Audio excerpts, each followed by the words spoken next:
right, yes. Welcome back. IMHO Talk Show. Still here, still standing with, as promised, Cville tomorrow. We have Giles Morris. We have, and he is Giles, what's your title? CEO? Head HNIC? We just got boycotted. He ain't got no internet, bro. I can't sell this thing. All right, I cannot sell this thing. and we have the chief editor, Elliot Robinson. So, man, at a time like this, when people want to know, what's going on in the community, want to stay up to date and up to breast, what are some of the things that's at the top of y'all newsroom, man? Like what do you cover at a time like this to be informative, not be insensitive, but keep the morale up? What's going on in the newsroom? Okay, yeah, well, what kind of going, what I think Giles was trying to say is it's just been a interesting time. There's just been so much going on, so much information going back and forth, so much stuff that we're trying to touch on, because this has affected everything. You have people finding out that they're essential, still having to come in, having to figure out what to do with their kids, schools being closed, having to figure out how they're going to learn through the rest of the year, and just how businesses are struggling. There's just a lot, and this is the first time in years that anything like this has happened. The thing that stuck out with me was that my grandmother was alive during the flu epidemic in 1918, and she mentioned how much stuff stuck out to her, and she was a little kid. So it's been more than 100 years, and we had to really lock down things like this. So we're all learning here, because everyone who experienced something like this before is long gone. Yeah. Now, you said is your grandmother still living? No, she would have been 112 at this point. Look, that's why I was asking, because I thought you said you. I was gonna be like, Grandma, OG, man. No, but she constantly talked about the whole time that she was living. She had the things that stuck with her in her lifetime was the flu epidemic and going through the Great Depression. Right. I feel you. Yeah, I was having that conversation as well, man. This of course we weren't there, but this is Great Depression levels of the world just stopping and you questioning if you're gonna have your common resources. I mean, like not just money. Yeah. You're talking about there's just the day-to-day essentials that we take for granted, and then of course your life, man. You never know. If an elder in your family is gonna fall victim to it. You know what I mean? Because people talking about that they are carriers, testing positive, but no symptoms at all, man. So yeah, times are definitely scary. I'm sorry. So I have a question for you, Elliot, because I'm just wondering, as a journalist, where your mind kind of goes when you have to cover something like this, because the news media catches a lot of flack when we deal with stuff like this, because you can be blamed for inciting fear. So I just wonder how you think about this, whether it's along the lines of my job is just to provide information, and if that's inciting fear, then so be it. Or, is my responsibility to help bring a calm or an ease to the people that are reading, my material about what you're covering. Yeah, it's just an interesting balance. Luckily for us, we're not every single time something happens, we're putting out a breaking news alert, so we can pull back for a second and ask some of those experts in the area, so what exactly is going on. And then it turns into a lot of them, the answer is they don't know it. It's just something we haven't experienced before. Mm-hmm. So it has been a bit of a challenge, because we've gotten questions on Facebook and Twitter, and either the answer has been nobody knows the answer, or yes, this is potentially as bad as you think, but it's unclear. But having to tell people that you've been told to keep your social distance from people, wash your hands, clean surfaces, you get packages coming in, it's you just have to do that and just hunker down for a bit. Just get in your house, get comfortable, and wait for it to pass. And I know there's a lot of stuff going on that it is confusing, it is scary, but we're all in the same boat here. So we have to try to find that balance of just calming down, taking a step back, and it is hard to do at times, because we even get officials every now and then they're almost screaming about how terrible things are, and other ones are saying that like, well, things aren't as bad, and it's just like trying to balance like, well which one is it? Right. Yeah. And Max, sorry, this is Giles. Can y'all hear me? Yes, sir. We Yes. got you. Nice and clear.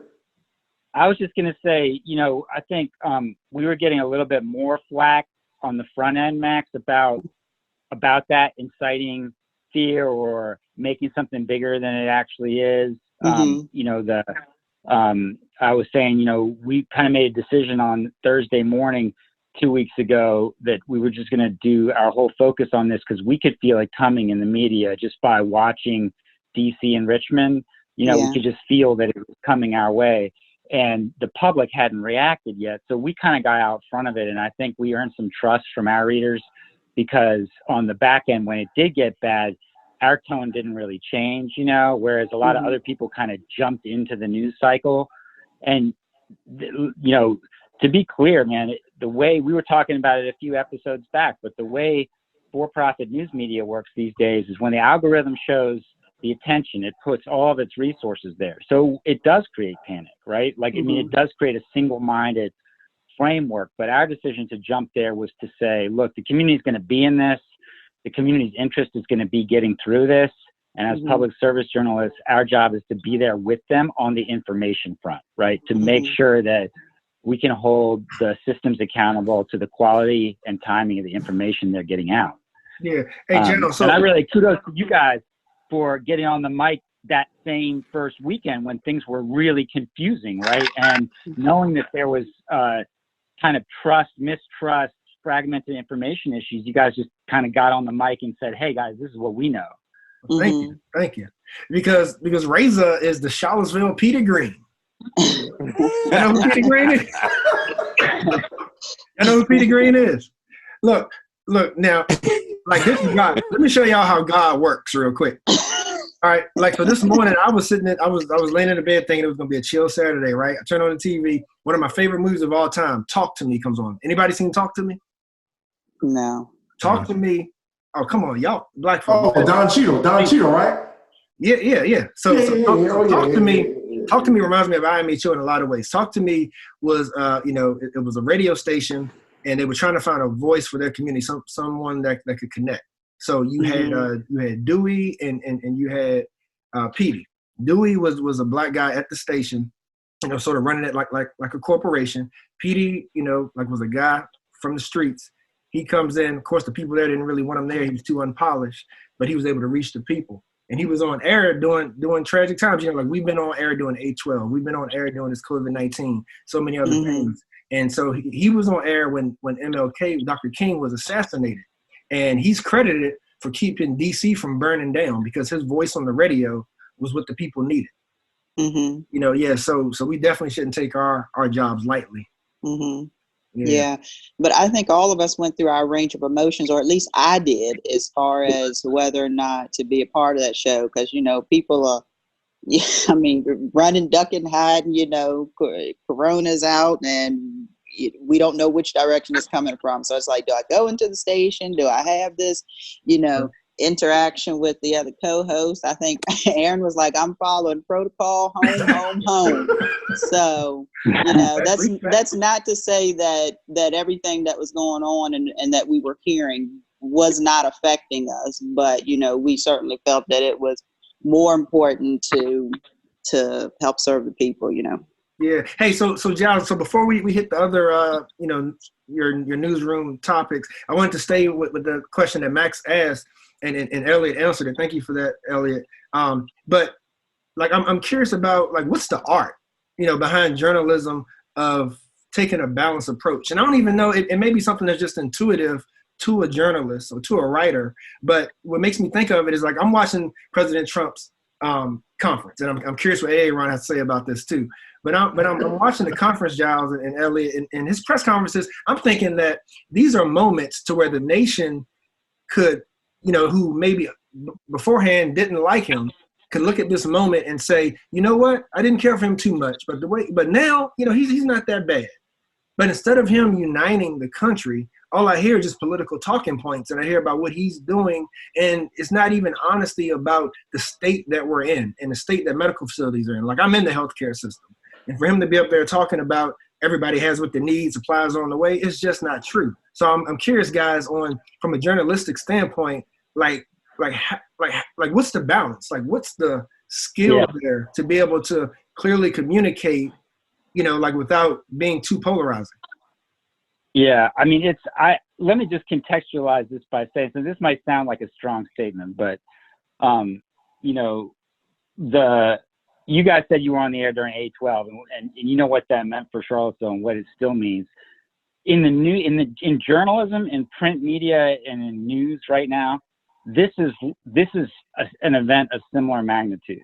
And I'm telling you that because I think at a number of different levels. One, it's destroying the economics of newspapers, right? Like based on advertising, already shrunk to way below what is sustainable, and now they're going to be out of advertising for 6 months. So will they have their newsrooms intact? So the business that we've talked about before is under incredible pressure right now, and the staffing at all papers is as low as it's been in 50 years, at a time when, this could not be more important or be more resource intensive in terms of the reporting. Because you can't just go to an event and like talk to 5 people and go back and write it up in an hour, right? Like that's not, there's just not, so then the other side of it is this thing you're talking about, which is trust of information, trust of journalism, trust of mediators of information, and even the need for them. And I think that this is one of those things where you put so much pressure on the system, and it's like, do you trust information or do you trust people? And when journalism is like a long age-old profession, which is based on sort of some, like you said, finding the place in the midst where both your personal integrity and your reputation as a journalist combined with the craft and the expectations of reporting, help you be a more trusted steward of information. Now, that doesn't erase that people stop trusting those stewards of information for years, and for good reason. But for us right now, as like kind of the foil to that in nonprofit news, is we're trying to hold the profession up to its highest standards of journalistic ethos, which is really about truth and information, and taking what we know now, that truth is, in some instances, and particularly in politics, very subjective, but in public health can be very objective, So I think we have a chance to prove our worth as journalists, because when things are objective and require processing huge amounts of information quickly and chopping it and getting to people who need it, that's what we're supposed to be good at. That's right. Give it up. Thank you for that.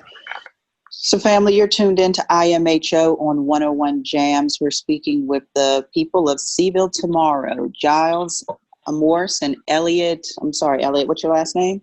Robinson. Forgive me for that. I ought to know that now. It's my last name too.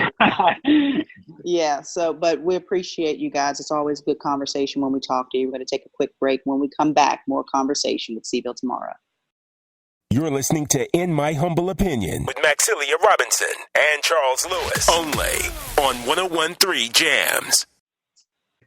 All right, we are back.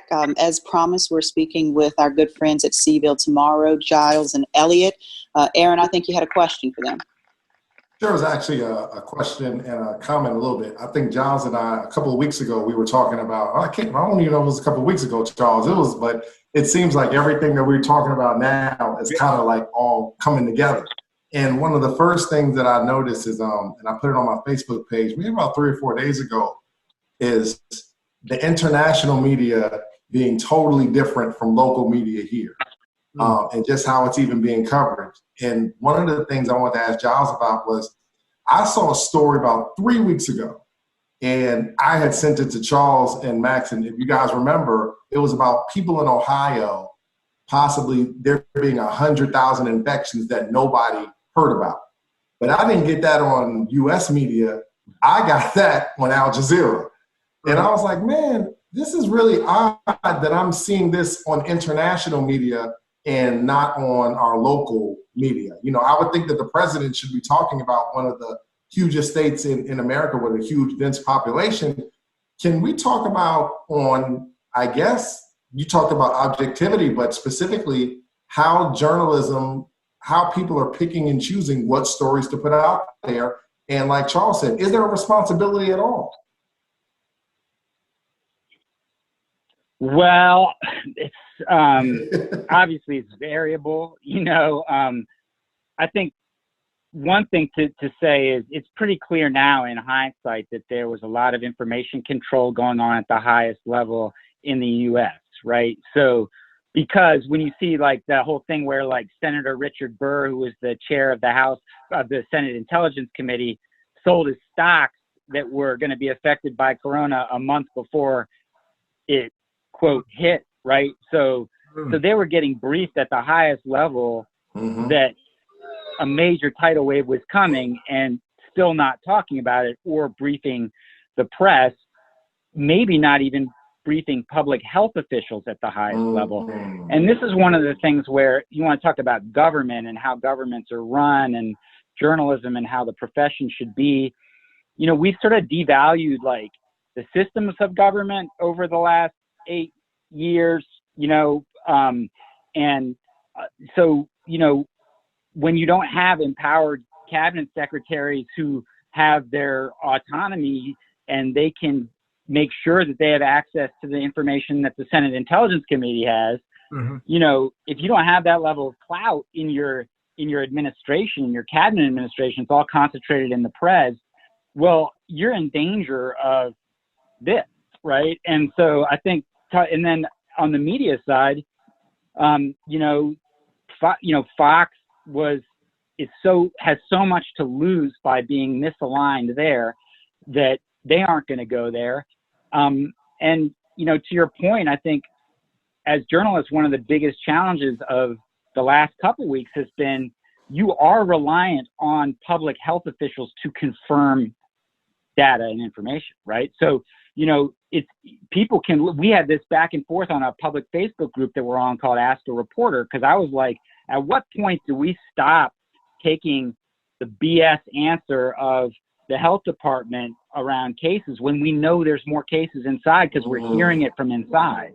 Yeah. At what point do we start getting out ahead of it, right? And there was this big back and forth on Facebook because some people were like, "Don't compromise your journalistic ethics," and then some people were like, get the people the most information you can, right? And so it's always a challenge. I think for us, we're going to err on the side of always stuff being confirmed, but we push back and we are in direct contact with the health department and the UVA health comms people and their and so we put we kind of put the heat on them because we knew it wasn't their fault. It was a chain of command issue, and they had to get the information out faster because there was that one Saturday when everyone was out, it was sunny, people were at playgrounds playing, and we knew that there were likely 100 potentially positive cases out there, but only confirmed inside there was like 4, right? So people were like, there's four people sick, no big deal, we can go have a regular Saturday. But that's not true. And so that's when a lot of people probably got contaminated that Saturday, right? So a good point. So I remember too, downtown, like the first, when it really first hit, 2 weeks ago, I remember a lot of places first started closing, but I remember there being some bars and stuff still open, and a lot of people were just sort of flabbergasted that there were still people throwing parties and stuff. Like, really?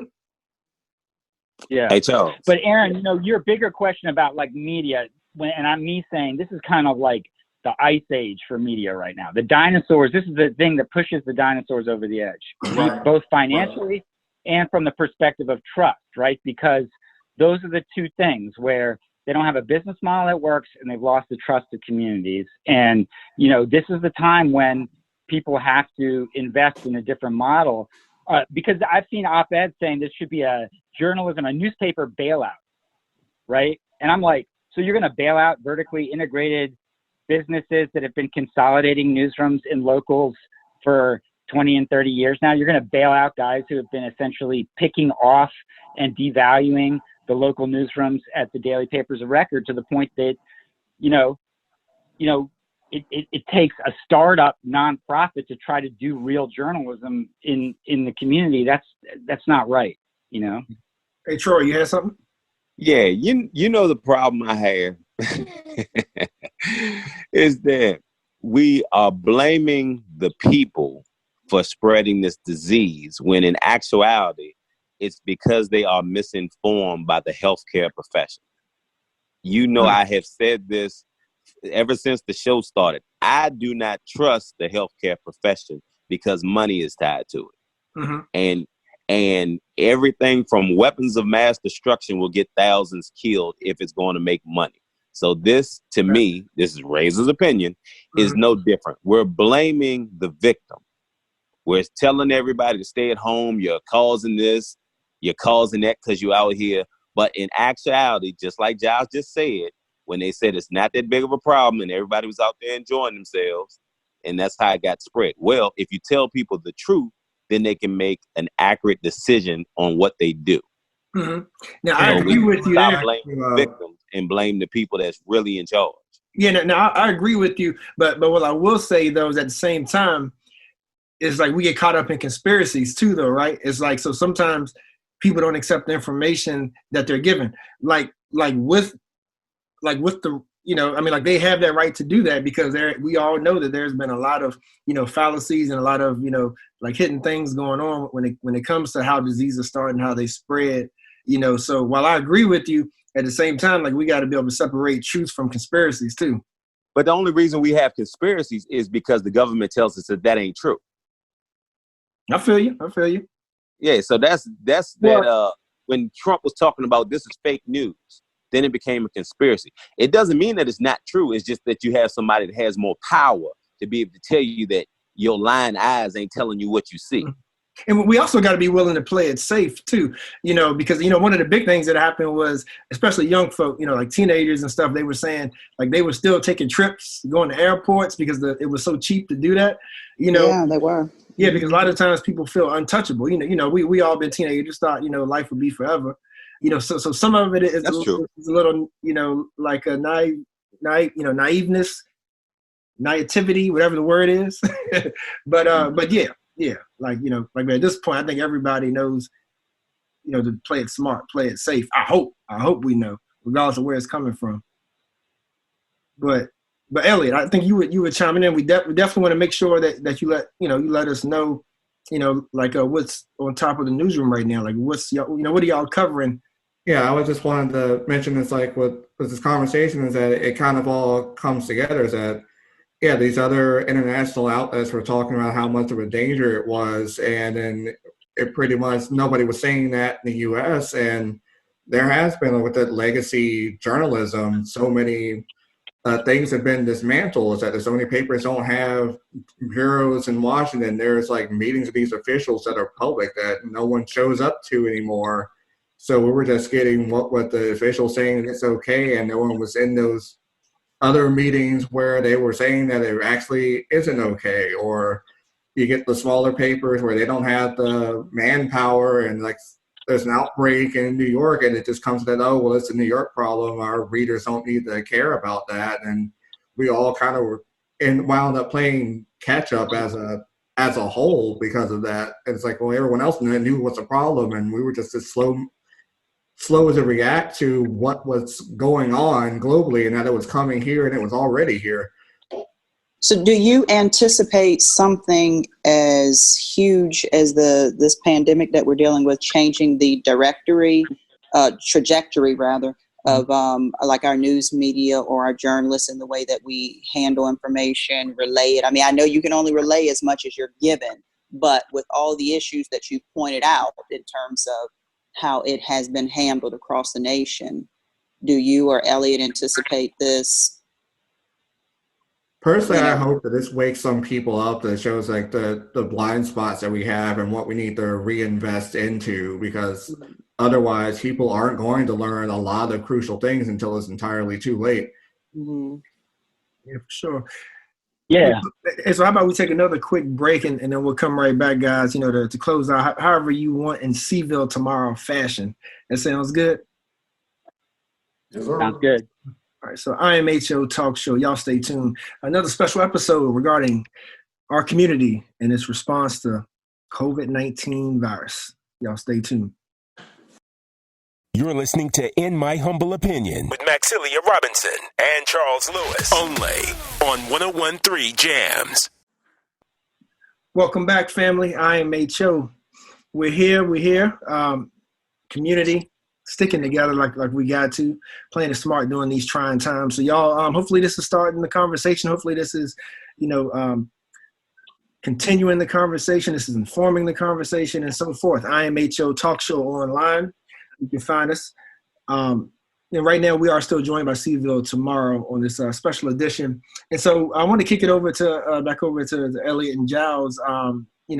Any particular articles, that definitely recommend our listeners read up on that you guys have in publication?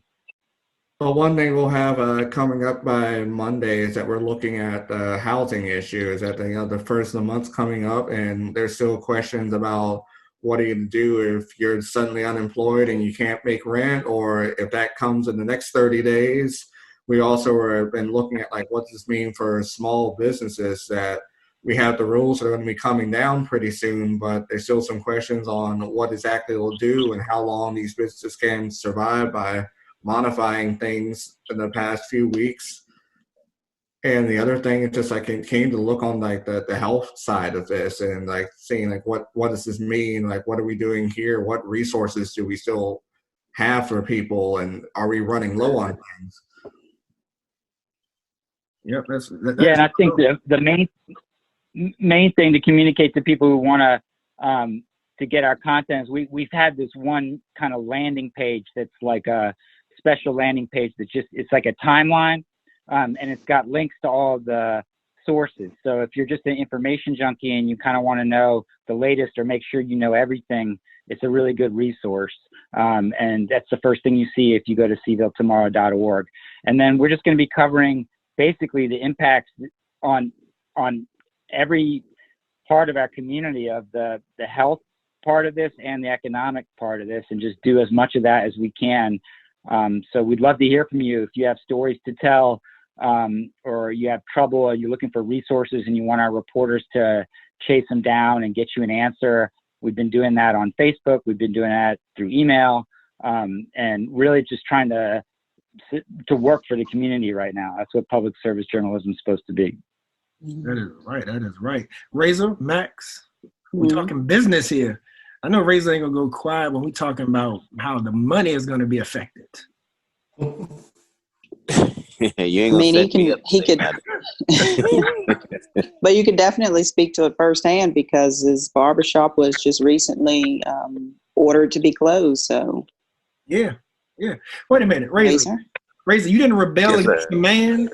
You didn't rebel when he said you gonna have to close your pockets. Hey, look, you wanna know what? You want honest to goodness. I would have rebelled if it wasn't for the fact that we're on the show. And I know that people listen to what we do and follow what we say. So we have a responsibility to do what's right for the community, even if it's not what we might want to do for ourselves. So absolutely. With that being said, me being in the hair care profession, there are a lot of barbers that's going to go around to people's houses. There's even people posting people's names of barbers that's going around cutting on the side. And they've already told you that this is a misdemeanor if you decide to do this. But not only that, what if you jump around and you start spreading this? Spread it, yeah. That's important. Behind, I mean, a lot of these barbers, let's say their normal rate is $20. They're charging $50 a haircut to cut on the side. And that's not me giving up the information. That's actually what's happened. Some people are going to get gouged at this point because people need to take care of their families. Yeah, and people will look at it as a come up.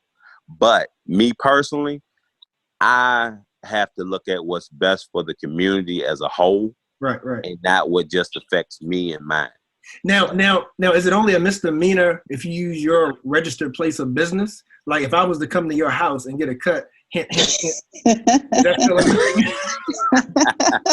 I will say this. In other I don't know 100% in other states. I know that some barbers have gotten fined for cutting outside because your license is your license, and they're telling you not to operate and do this because you can't stay within the 6 feet. That's why we got shut down, not for no other reason. We can't monitor the 6 feet between each person. You can't cut a person's hair or do a person's hair from 6 feet away or do somebody's feet. So, I mean, yeah. So, and Aaron, I'm interested in, in your perspective too when it comes to getting creative, and as far as like the ways that you can maintain business or just, sort of like reorganize your business, when times like these happen. Yeah, without it's a thin balance, and I think that the one thing that I've been having real trouble with is trying to help people have a positive attitude, but at the same time, having people have very realistic expectations as well. So, for example, I heard an economist, and also just to let people know from the mortgage standpoint, you're going to start to see a lot of guidelines tighten up. We've already seen a couple of mortgage brokers start to retract in the business. So I'm going to give everybody a quick one-on-one for lending. Bank of America, Wells Fargo, all these mortgage servicers, people you pay your mortgages to, they have set up like a automatic forbearance plan to where literally you dial in, Charles, Max, everybody, and you can press 1 or 2 buttons. You don't have to make a mortgage payment for, let's say, 90 days, right? Think about a company, think about your business not receiving payments from 2 million people for 90 days. That's money that you then do what? Lend into other markets. So it is causing a huge, huge issue that most people are not even thinking about. A lot of people are saying, oh, I don't have to pay a mortgage payment. You can think about it from Razor standpoint, saying that's 90 days of me not cutting somebody's hair. So that's 90 days of not serving somebody at a restaurant. That's 90 days of somebody not buying a product.